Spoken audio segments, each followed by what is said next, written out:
Мен баягы дин жаатында көбүрөөк жүрүп калдым, анан ошондо аял кишиге болбойт бул нерсе, чыкпагыла деген нерселерди мен аябай көп угуп турмун да. Анан менде сүрөткө түшүп Инстаграмга коюш дагы мага психологический чоң барьер болду да. Мүмкүн ошо жолукта жүрүп анан кыйналган кишилер болсо да баягы сабак болсун деп айтып атам да. Анан мен өзүм базарда соода кылам. Анан минтип ойлондум да, мен базарда жүрүп атам, бул рынок экен. Глобалдашуу келип атса, бул Инстаграм жөн эле чоң эле базар экен дедим да.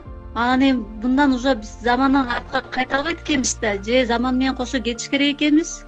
Кетпесең калып кетет экенсиң. Калып кетсең көп нерсени түшүнбөй калат экенсиң.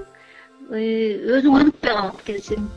Анан ошентип атып, анан бул барьерлерди Кудайга шүгүр жеңип келатам азыр. Ошо коучинг мындай озеки эле кылып жүрө берип турмун. Анан Кудай мага ушул талантты берип атса, мен ушуну пайдаланбасам, анан эртең бул таланттын да жоолун беришим керек да акыретте. Ойлонуштуруп, чечим чыгарып, анан кийин бул жөн эле чоң эле базар экен. Аля жөн эле чыга бер деп анан кийин чыктым да.